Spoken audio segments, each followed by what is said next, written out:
parece que que eu fui a última a chegar e, mantendo a tradição, os últimos são os primeiros. Então, depois desta sessão, aqui como conclusão, o que é que eu posso dizer? Eu sou Isabel Serra, venho do EduFor, como tal, tenho o Ateliê 2, que é trabalho em rede e os seus reflexos nas atividades do SFAI.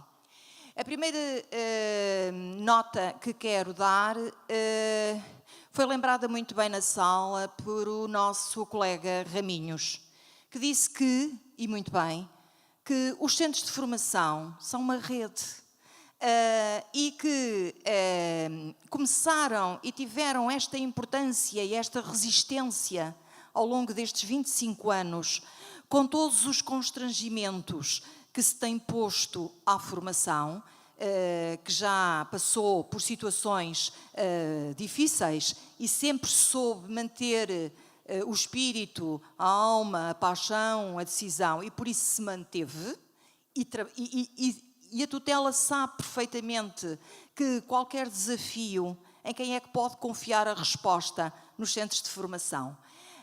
E, portanto, foi aí a rede. O segundo ponto é que, às tantas, a rede está a precisar de umas paixões para aliviar de novo o enamoramento. Ou seja, também foi o Raminhos que concluiu que do ateliê que a equipa EduFor dinamizou, ficava eu fiquei feliz com isso.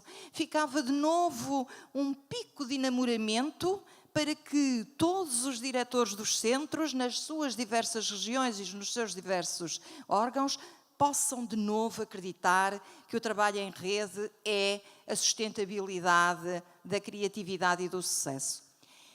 O Centro de Formação EduFor trouxe cá hoje, no trabalho em rede, 3 ideias baseadas em 3 formas de estar em rede. Uma delas, quando saiu, em 2015, do trabalho de rede que já tinha com as suas escolas, com o seu nível local, com o seu nível nacional, com os outros centros, para o nível europeu, quando aproveitou a oportunidade da chave 1420 do programa Erasmus+, e saiu com uma planificação organizada em 2 vertentes. Uma delas para dar para aquilo que eram as respostas dos desafios que entendemos que se iam colocar não tardava nada. Uma delas a dos ambientes inovadores de aprendizagem, porque a escola tem que dar resposta àquilo que a sociedade atual, uma resposta à efetividade das competências do século XXI, e, portanto, estava na altura de remar para uma rede europeia e remar para a vertente de melhorar o sucesso educativo, conjugando os seus líderes, que são quem? Saímos para o projeto MUS, com os nossos diretores de escolas, e envolvemos-nos durante 3 anos num plano de formação com as escolas europeias que representam os 5 clusters europeus da educação. E, portanto, fomos trabalhar com as escolas. Éramos 6 países, 1 município, 2 centros de formação, 13 escolas e uma investigadora da Universidade do Porto, e trabalhámos durante 3 anos, produzimos outputs que estão publicados na página do projeto e que mostrou o desenvolvimento desse trabalho em rede, nas temáticas de autonomia, autoavaliação e currículo. Porquê? Porque em 2015 punha-se os desafios às escolas do que ia ser, na altura, a descentralização e a municipalização da educação, a descentralização das competências, e era necessário ir perceber como é que os países que têm um historial nessa matéria, nomeadamente a Holanda e nomeadamente o Reino Unido, que foi um na área da autonomia, outro na área do currículo.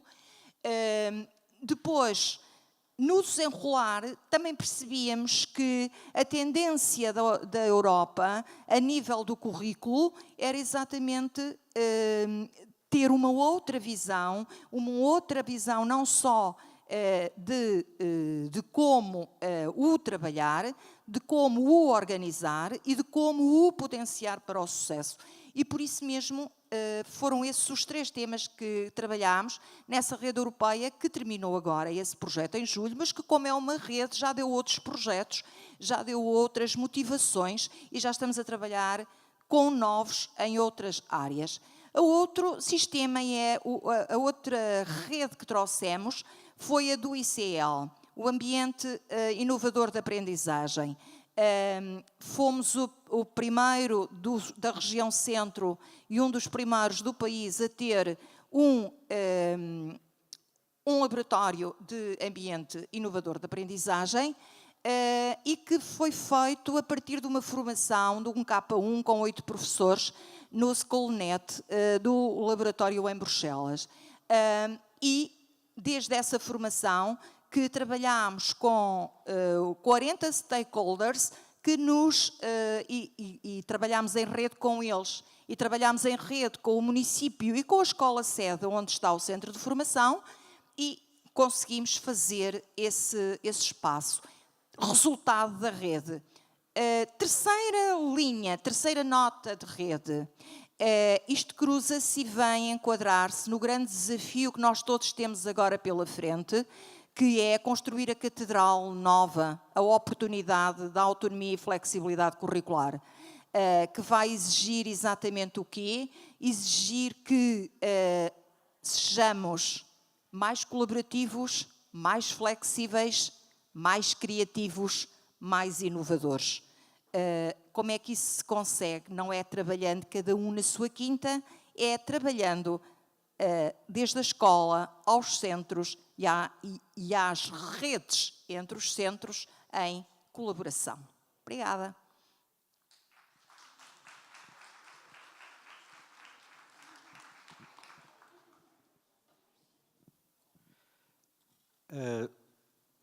O ateliê seguinte, Ambientes de Aprendizagem Inovadores, a Operacionalização, foi apresentado por colaboradores do Centro de Formação de Professores do Nordeste Alentejano e que eu vou tentar resumir aqui o mais possível. Com certeza que não vou reproduzir a dinâmica e a vivacidade que os nossos colegas Luísa Moreira e o Miguel Castro conseguiram imprimir a este ateliê, muito menos a discussão animada e viva que se gerou com os outros colegas que estavam presentes, mas tentarei pelo menos dar uma ideia daquilo que foi discutido. Os ambientes de aprendizagem inovadores, ambientes que surgem em função do enquadramento que é proporcionado e é possível à luz dos documentos que promovem a transformação na escola. Documentos como o perfil do aluno à saída da escolaridade obrigatória, a Estratégia Nacional de Educação para a Cidadania e os Decretos-Lei 54 e 55. São documentos que promovem uma escola inclusiva, promotora de melhores aprendizagens, que permitem a gestão do currículo de forma flexível e contextualizada. Pretende-se reinventar o papel fundamental da escola, de certa maneira, claro, em oposição a uma visão tradicionalista do papel por ela desempenhado. O bom aluno sentado, direito, quieto, atento, cumpridor, em contraposição com o sujeito dinâmico, cooperante, comunicador, com iniciativa e espírito crítico. Vivemos tempos de mudança profunda a vários níveis, social, económicos, profissionais, tecnológicos, e que surgem a um ritmo alucinante. Qual é o papel da escola nesta mudança? Uma escola que reflete em si mesma as tensões, alterações e transformações que ocorrem na sociedade. Como se deve organizar esta escola? Em saberes compartimentados, enciclopédicos, mais próximos do século XIX que do século XXI? Ou numa lógica interdisciplinar e transdisciplinar? Em indivíduos singulares ou equipas colaborativas? Instruir ou construir o conhecimento? É aqui que se coloca a importância da definição do perfil do aluno à saída da escolaridade obrigatória. Não podemos definir e traçar o rumo sem saber onde queremos chegar. E é em função desse objetivo que podemos e devemos definir as nossas práticas pedagógicas e didáticas. O que nos leva ao tema deste ateliê, a necessária utilização de estratégias inovadoras e criativas que é determinante na sala de aula. Foram exemplos o PBL, Project Based Learning, o Problem Solving, a resolução de problemas, o gaming, a transformação do processo de aprendizagem num jogo. Mas há tantas outras possibilidades e estratégias. Rumo a um novo ecossistema escolar e de sala de aula. Impõe-se uma nova sala de aula, um novo espaço de aprendizagem aberto, amplo, flexível, multifuncional, com horários flexíveis e dias escolares mais curtos. Conteúdos abertos, não lineares, conectados e correlacionados. Redes de trabalho e comunicação tecnológicas, comunitárias, profissionais. E termino, tal como a Maria Luísa Moreira terminou, com uma citação de Humberto Eco. Não é maldizendo a escuridão, nem apagando as poucas luzes que restam, que se constroem novos possíveis. Obrigado.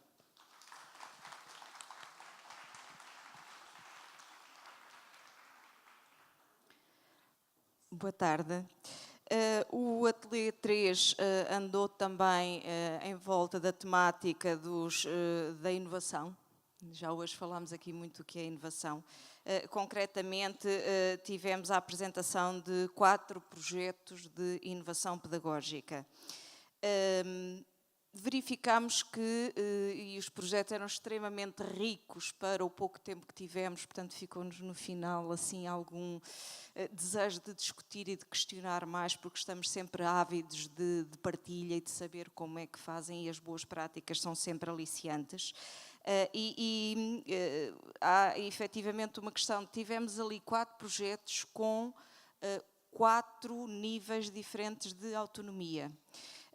Começámos com o projeto do agrupamento de escolas de Carcavelos, que não tem nenhum contrato de autonomia, portanto é uma escola normal, como disse o seu diretor, e de qualquer forma que partilhou connosco algumas das estratégias que configuram a inovação que de facto conseguiram implementar na escola num projeto que já tem cerca de 10 anos, e que mudou completamente a imagem daquela escola. Eu deixo só aqui algumas partilhas, eu tomei imensos apontamentos, mas de facto, para não tirar muito tempo, vou deixar aqui apenas algumas questões e que nos permitem perceber que estes projetos demoram tempo.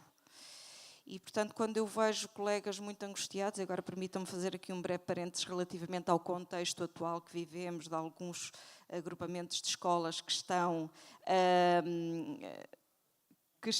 em stress por causa da autonomia, vamos com calma, porque, por exemplo, no agrupamento de escolas de Carcavelos, em 4 anos foi consensualizado a definição de conteúdos que seriam trabalhados para avaliação. Muito rapidamente, e porque me estão a fazer sinal, por exemplo, o Dr. Adelino Gomes partilhou também connosco que, a propósito da questão dos exames, os exames são treinados 15 dias antes e, portanto, o resto do ano o que importa é, efetivamente, colocar enfoque no desenvolvimento da competência dos alunos, possibilitando-lhes a construção de um portfólio que, no fundo, se traduz depois na avaliação dos alunos. Partilhou connosco outras estratégias interessantíssimas e que eu vou aqui saltar. A seguir tivemos a Escola da Ponte, que vocês já conhecem, portanto que tem um grau de autonomia há já bastantes anos, já vai desde 1976.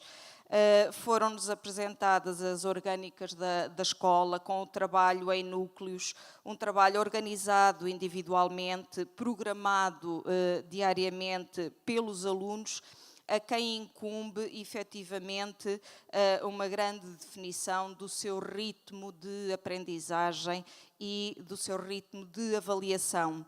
Um aspecto também interessante, que possivelmente é do vosso conhecimento, mas o órgão máximo da escola não é o Conselho Geral, como é habitual na maior parte dos agrupamentos, mas sim o Conselho de Pais. Partilharam também connosco vários dispositivos que utilizam na escola, desde o trabalho em grupos heterogéneos. Há aqui um aspecto também comum interessante relativamente entre o agrupamento de escolas de Carcavelos e a Escola da Ponte, que é nos primeiros 15 dias não há matéria. Portanto, na Escola da Ponte, aos primeiros 15 dias, chamam-lhe a instalação da escola. No agrupamento de escolas de Carcavelos não há matéria, efetivamente trabalham-se as competências e prepara-se o ano letivo.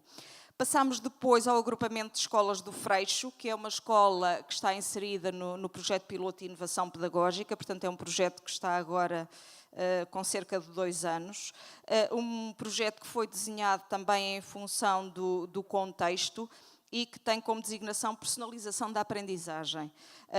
De entre as várias medidas também adotadas desde a semestralização da avaliação, a inexistência de conselhos de turma, mas sim de conselhos de ano, e também a inexistência de um plano curricular de turma, mas sim de um plano do aluno que é consubstanciado através de um documento digital que acompanha o aluno desde o pré-escolar até ao 9º ano e, portanto, que transita de professor para professor.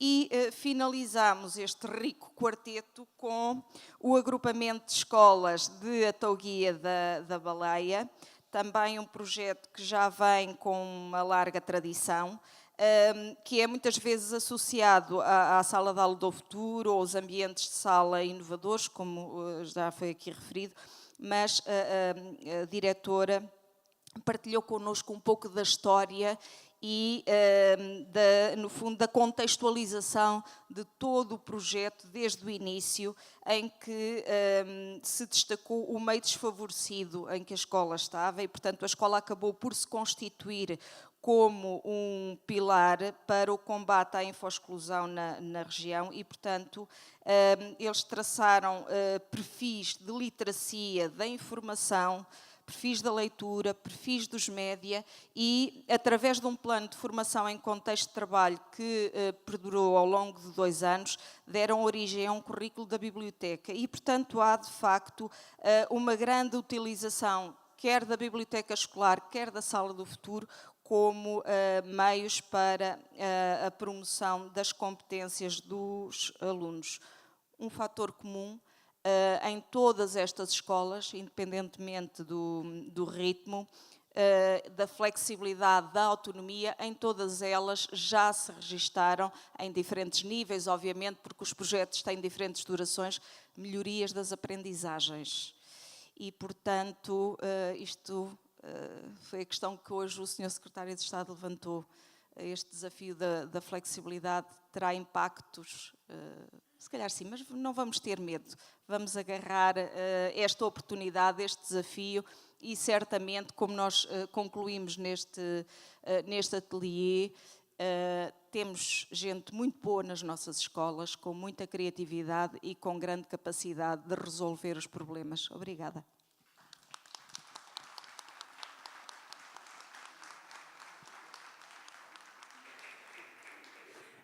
Muito obrigada. Estão feitas as conclusões, podem descer. Deixamos aqui um convite. Há muitas cadeiras livres na primeira, segunda e terceira fila da plateia central. Dado que vamos ver um filme, a visão sobre a tela é muito melhor estando no centro do que estar nas alas. E ficamos mais próximos. E muito obrigada. Vai correr muito melhor.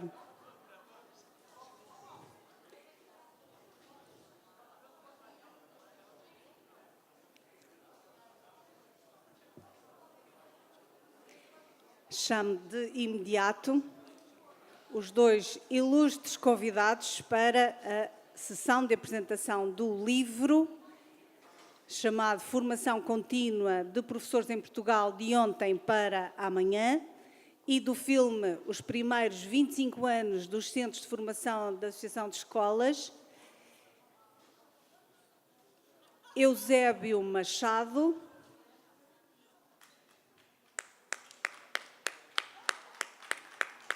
e Jorge Lima.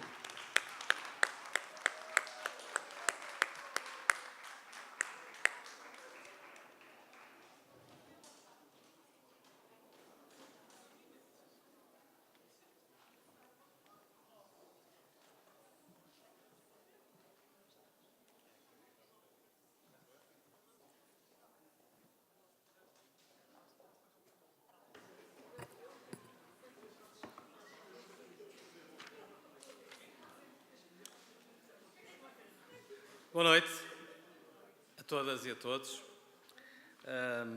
Eu serei naturalmente muito breve na apresentação do livro. Quando se trata de livros, o mais importante é lê-los e não apresentá-los. E eu acho que neste caso também se aplica este princípio. 3 notas em relação ao livro cujo título já foi referido anteriormente, 25 anos de formação contínua em Portugal, de ontem para amanhã. Uma primeira nota para os agradecimentos, e eu queria agradecer pessoalmente o convite dos organizadores deste congresso, em particular ao representante do SCFAI da região norte, que se encontra junto do secretariado, neste momento a falar com os seus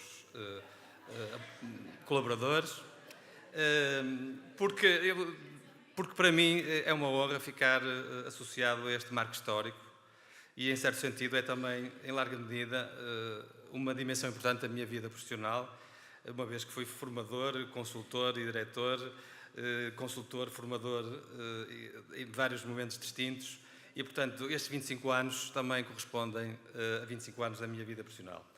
Também quero agradecer aos autores que colaboraram connosco e acederam ao nosso convite para se concretizar este projeto associado ao Congresso Nacional dos Centros de Formação da Associação de Escolas, sem os quais, naturalmente, esta publicação não seria possível, nem teria a qualidade que nós julgamos que inequivocamente tem.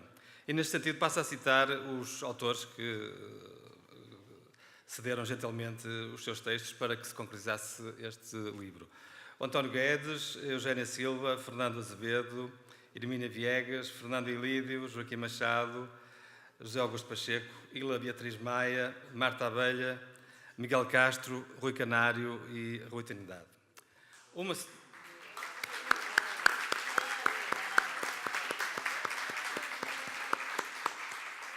Uma segunda nota para explicar muito sucintamente qual foi o programa que esteve na base desta publicação, se quiserem, de outra forma, quais foram os propósitos que presidiram à nossa concepção desta publicação.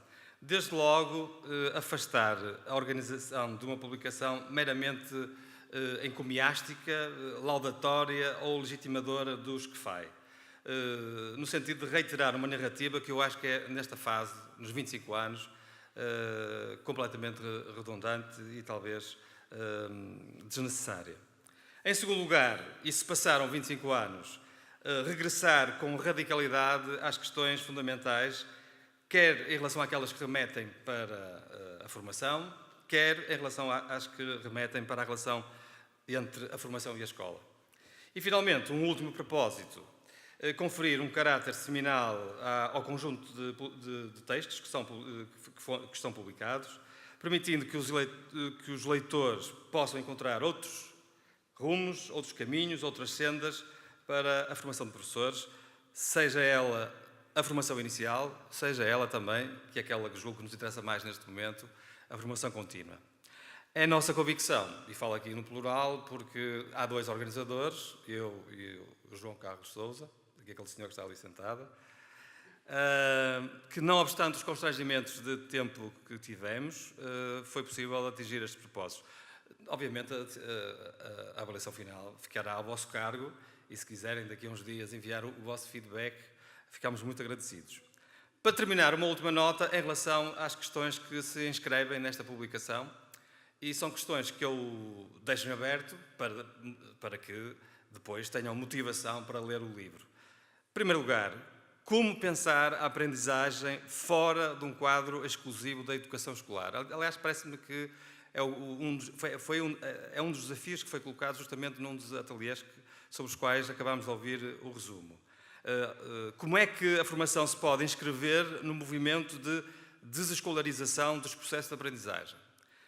O texto do Rui Trindade do Rui Canário é muito interessante sobre esta questão. Outra questão é como superar o enviesamento em curso dos conceitos de reflexão e reflexividade que têm legitimado cientificamente muito daquilo que se tem feito, quer nos centros de formação da Associação de Escolas, quer nas instituições de ensino superior, sendo certo que estamos cada vez mais sob a égide de modelos mais prescritivos, mais orientados para as competências e para a empregabilidade. Que formação de professores num contexto de globalização? Como pensar a transformação, a inovação e a reinvenção da formação num quadro em que a escola reitera o seu modelo instrucional de cidadania formal e de significativa dominação pelo eficientismo e pelo gerencialismo? Como promover uma formação de professores que reforce em simultâneo o desenvolvimento pessoal e o desenvolvimento organizacional? E, enfim, por último, como transformar a formação numa prática colaborativa e num processo de transformação organizacional? Termino com o último parágrafo do nosso livro, que retoma um dos livros mais divertidos, ousados e bizarros que alguma vez foram escritos, do Sr. Douglas Adams. E, a propósito disso, gostaríamos de dizer que queríamos que esta obra pudesse ser, de alguma maneira, um guia para os viajantes da galáxia da formação. Uma galáxia assombrosamente grande e diversa, com infinitas possibilidades e onde o inusitado deve estar sempre à nossa espera. Por isso, desejamos que este conjunto de textos ajude a abrir as portas para as infinitas galáxias da formação e, numa lógica de descoberta permanente, transforme a formação contínua em espaços humanos de desenvolvimento profissional dos educadores e dos professores. Tenho dito, Eusébio André Machado e João Carlos Sousa.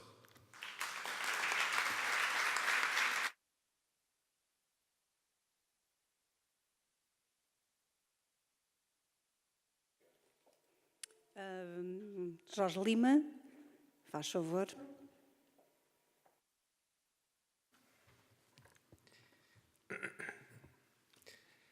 Aos 25 anos de idade, os CEFAI são jovens pujantes. Aquilo que vos propomos de seguida é a observação de em 25 anos em 25 minutos.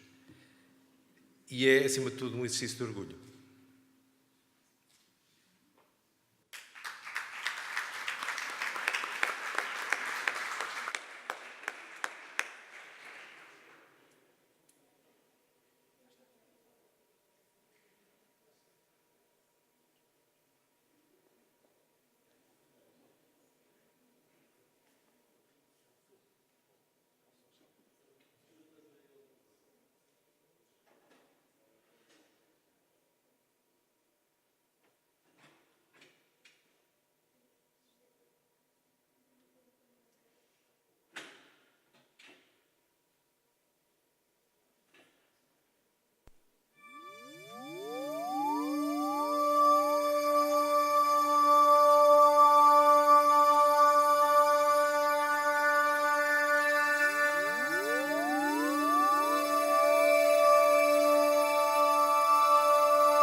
Até 1992 não se pode afirmar que o potencial formativo das escolas no que diz respeito aos seus profissionais de educação fosse ignorado, mas tinha sido até então orientado para a formação inicial de docentes. Escasseava até aí a oferta de formação contínua, à exceção de algumas instituições de tutela.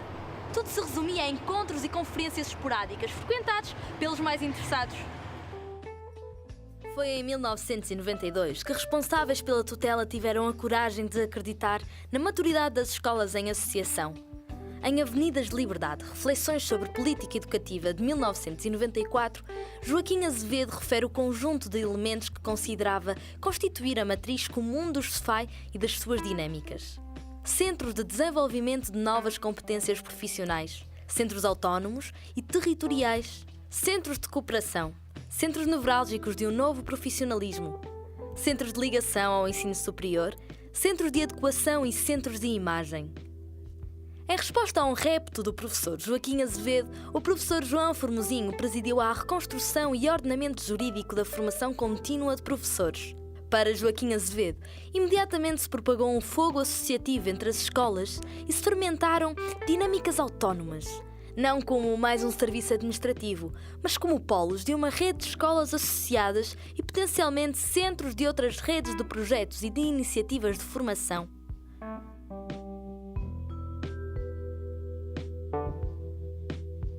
Os centros foram criados na sequência daquelas alterações que houve à lei de bases, não é? Porque foi naquele momento, é um momento muito diferente, por isso é preciso situar isso, não é?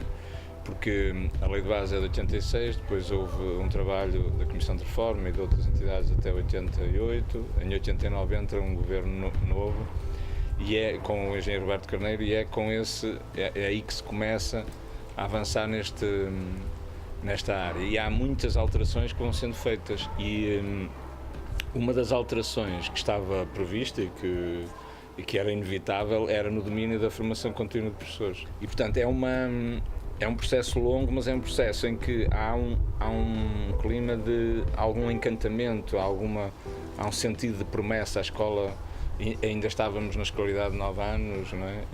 A escola havia um espírito à volta do contexto escolar, de muito sentido de promessa, de que havia coisas muito importantes a fazer. Até nesse contexto que os centros são criados. Há uma primeira proposta, depois é debatida e é negociada com os sindicatos, e é nessa fase de negociação que surge a possibilidade de introduzir os centros de formação como resultado da associação de escolas. De início não foi muito fácil, mas porque foi preciso criar uma rede, estruturar uma rede, dividir o território, pronto, essas coisas depois trazem sempre alguns problemas. E por outro lado, não havia essa tradição, não é? De promover a formação contínua através de decisões autónomas construídas nas próprias escolas, não é? Onde havia esse clima, e o slogan que nós usámos era em cada escola fazer a reforma.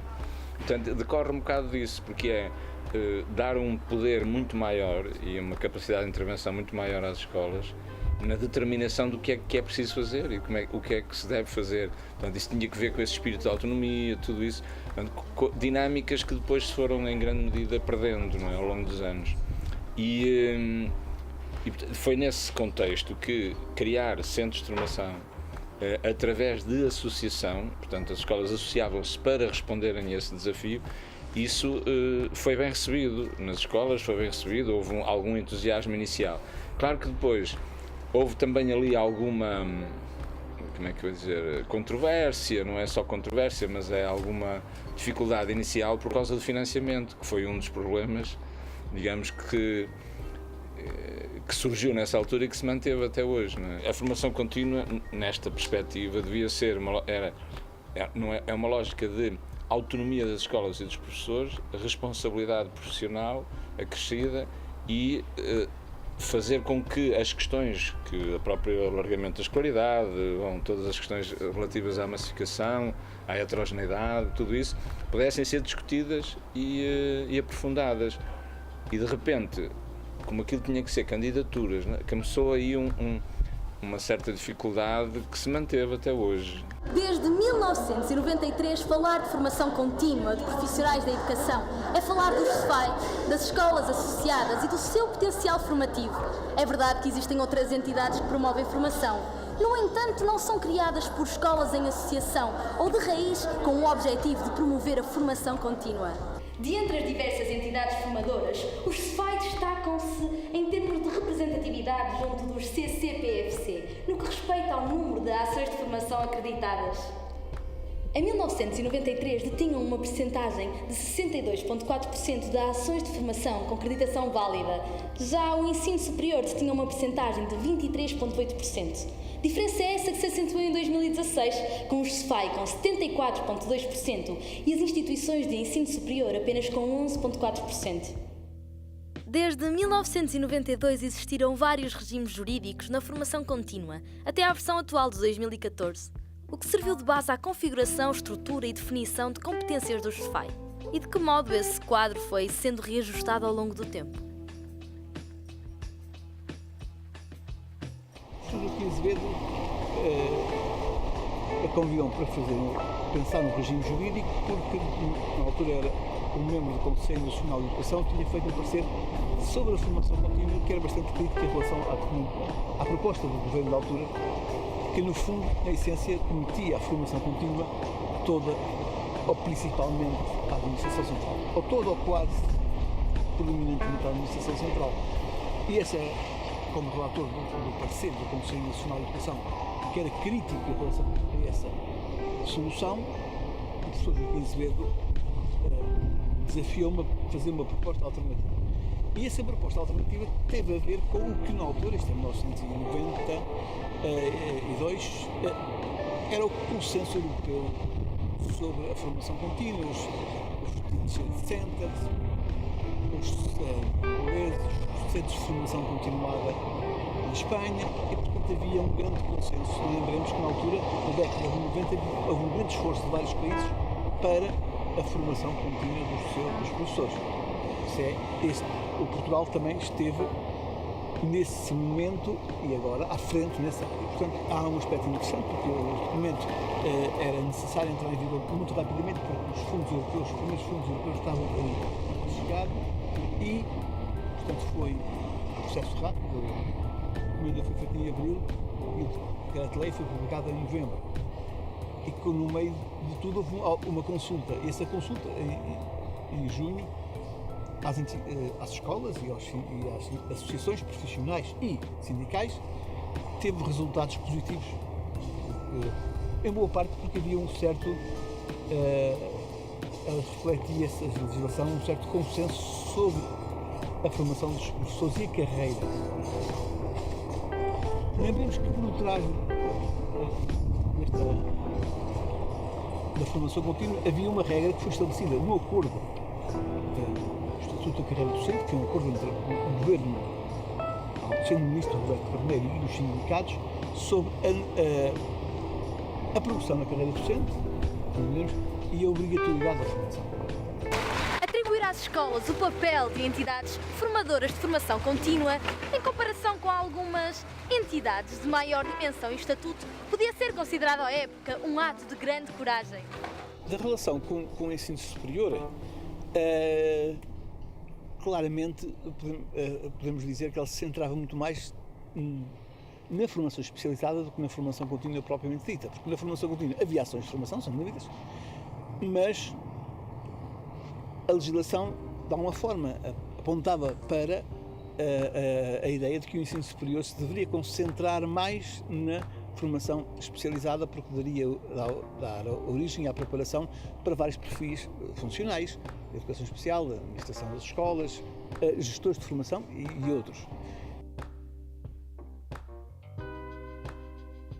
As competências do CEFAI são claras e precisas e não se confundem com as de outras entidades formadoras. De entre elas destacam-se: coordenar a identificação das necessidades de formação em cooperação com os órgãos próprios das escolas associadas e elaborar e implementar planos de formação, constituir e gerir uma bolsa de formadores internos, certificar ações de formação de curta duração, apoiar e acompanhar projetos pedagógicos nas escolas, colaborar com os serviços do Ministério da Educação nos programas e atividades previstos na lei. Qual a importância do CEFAI para o sistema de formação contínua de profissionais de educação?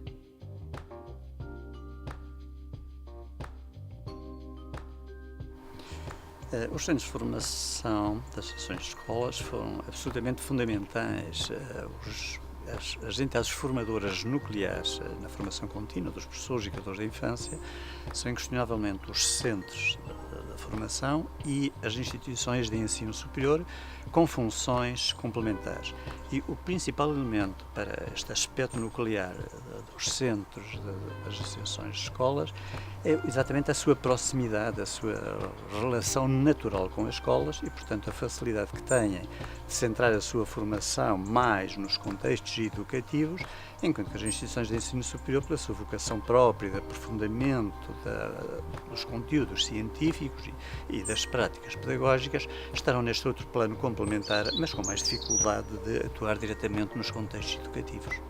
Fará sentido continuar a manter uma ligação estreita entre o sistema de formação contínua de profissionais de educação e a progressão na carreira docente? É interessante que nas análises SWOT, portanto, nas avaliações que dentro do Conselho, quando eu presidia, se fizeram, nesta relação entre formação contínua e carreira docente, ela aparecia simultaneamente como um aspecto positivo e como um aspecto negativo. Obviamente que há aqui um aspecto virtuoso nesta ligação. Hoje em dia não se conceberia que um profissional fizesse toda a sua vida profissional sem aprofundamento científico, metodológico. Aliás, cada vez mais até carreiras em que, mesmo para a manutenção da própria cédula profissional, não só para a progressão, mas para a própria manutenção dentro da carreira, exigem a formação contínua. Por outro lado, inicialmente houve uma relação demasiado forte em que a progressão dependia exclusivamente da acumulação de créditos. Obviamente que isso não levantava problemas e enviesamentos grandes. Portanto, a formação contínua é seguramente uma condição necessária em qualquer carreira para a progressão da carreira, não pode ser uma condição suficiente. A progressão tem que estar baseada numa avaliação do professor em toda a sua atividade, em que a formação contínua deve ser uma das componentes. Mas houve progresso, não sei ultimamente, mas já em 2007, quando eu deixei de estar ligado ao sistema, já havia uns despachos, já havia orientações políticas no sentido de trazer aqui algum equilíbrio, pelo menos no tipo de formação que era preciso fazer para a progressão e não ser uma simples acumulação de créditos. Desde a sua criação, os SFAI dependeram para a concretização dos seus planos de formação de cofinanciamentos. Esta dependência teve, ao longo dos tempos, tanto de favorável como de constritor da sua autonomia. E quando os fundos cessaram, afigurou-se o fim anunciado dos SFAI. Paralelamente, foi imposta em 2008 a agregação dos SFAI, tendo por base critérios muito discutíveis. A aplicação diversa desses critérios criou perfis de SFAI de grande diversidade. A agregação coincidiu com a entrada do país numa profunda crise económica que paradoxalmente viria a ser geradora de novas oportunidades.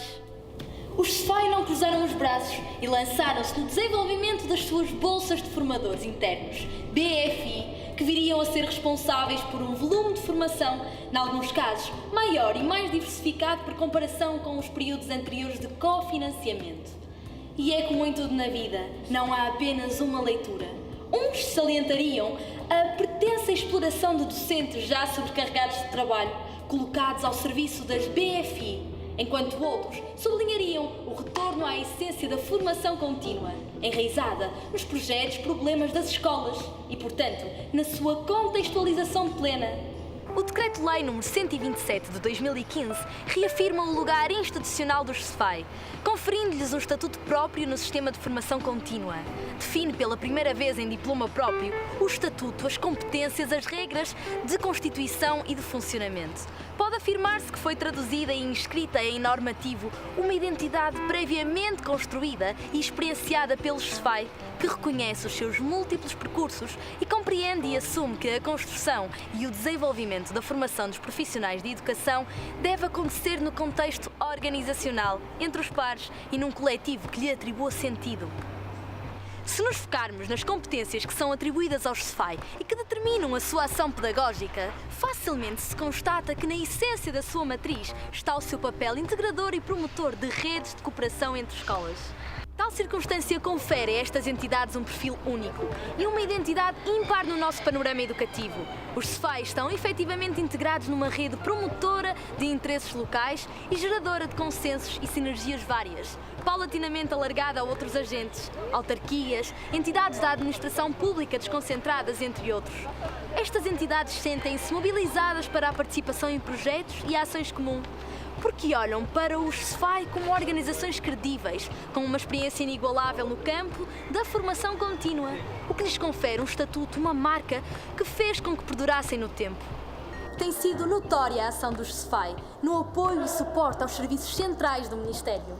Neste sentido, tem-se distinguido pelo seu papel na avaliação de desempenho docente, na implementação de políticas globais de apetrechamento das escolas em matéria de equipamento informático, no âmbito do PTE, Plano Tecnológico de Educação, no levantamento e certificação das competências digitais dos docentes, no lançamento e consolidação do Programa Nacional de Promoção de Sucesso Escolar no movimento em grande escala de disseminação dos princípios da flexibilização e articulação curricular, bem como na concretização de inúmeros projetos. Os centros de formação nascem na altura em que os computadores chegam às escolas. Sim, na altura em que as escolas ainda se chamavam assim e não agrupamentos. Foram mesmo a porta de acesso mais larga para essa entrada. A partir daí, foi a cavalgada alucinante pela rampa exponencial desenhada pela Lei de Moore. Primeiro foi a domesticação. Nos Cefai, os docentes aprenderam a dominar os computadores. Dominadas as esferas, foi preciso ligá-las umas às outras para criar orquestras. As primeiras redes de informação criadas nas escolas surgem nos centros de formação. É o tempo dos maestros. Ainda na idade pré-escolar dos Cefai, desponta a internet e os centros de formação passam a ser portões de ligação entre a escola e o mundo. É o tempo dos navegadores. A outra revolução que veio com a net foi o correio eletrónico. E mais uma vez, quem andou à frente foram os Cefai. Vivemos hoje a terceira vaga, a mobilidade. Os centros de formação têm a geografia no seu ser e nos seus nomes, mas fortalecem ligações entre si, mostrando que estão preparados para viver em ambiente quântico, onde o normal é a sobreposição, que é simultaneamente existimos e não existimos, e só colapsamos aos olhos do observador. Os Cefai celebram este ano 25 anos. Têm motivos para receber os parabéns? Sim, eu acho que sim, quer dizer, porque, bem, desde logo, os centros devemos congratular com estes 25 anos por muitas razões. A primeira, desde logo, porque os centros, apesar de muitas dificuldades e muitas contrariedades, subsistiram. E foi sobretudo devido ao seu próprio trabalho e não tanto à crença dos governos na sua bondade e na sua relevância, porque houve governos que não acreditavam nada nos centros e na sua relevância. Já dar-vos os parabéns e a nós todos, por estarmos aqui a celebrar os 25 anos dos centros de formação contínua e mesmo da própria formação contínua institucionalizada, que é bastante importante. Tenho seguramente, eu estou convicto que as palavras merecidamente elogiosas que eu disse no Congresso há 11 anos atrás, que as poderia repetir agora, embora não tenha acompanhado tanto o processo. E o que me impressionou mais de positivo, há cerca de 14 anos que eu estive ligado ao sistema, foi como os centros de formação conseguiram realmente um trabalho extraordinário, serem a tipologia de entidade formadora predominante, mas com um predomínio muito superior, na altura cerca de 3/4 do total de ações de formação que existiam, mais de 80% das ações centradas em contexto, e tudo isto com uma estrutura muito frágil. Um outro aspecto foi a colaboração que sempre deram ao Conselho, que tentou sempre construir instrumentos, construir orientações de uma forma partilhada, testada, portanto, os encontros regionais que se faziam, grupos de trabalho que tivemos, documentos que produzimos. Quem esteve sempre connosco em todo esse trabalho foram os centros de formação das associações de escolas. Seguramente que estão de parabéns. Em suma, discretamente, na sua aparente invisibilidade, os Cefai existem, intervêm, planificam, realizam, inovam, cumprem e superam. No limite dos seus escassos recursos, correspondem sistematicamente a todos os desafios que lhes são lançados. É que, afinal, os Cefai são a expressão de todo o potencial formativo de profissionais de educação altamente qualificados, potencial esse que as escolas, no seu dinamismo, amplificam a cada dia que passa. Com o futuro que nos está a chegar adiantado, urge que os Cefai se organizem para desenvolver investigação sobre o seu funcionamento, contribuam para o debate da relação entre formação contínua e carreira docente, estabeleçam verdadeiras parcerias com as entidades de ensino superior, invistam cada vez mais em processos refletivos que ampliem o seu potencial formativo e intervenham decisivamente na prestação de um melhor e mais eficaz serviço público de educação.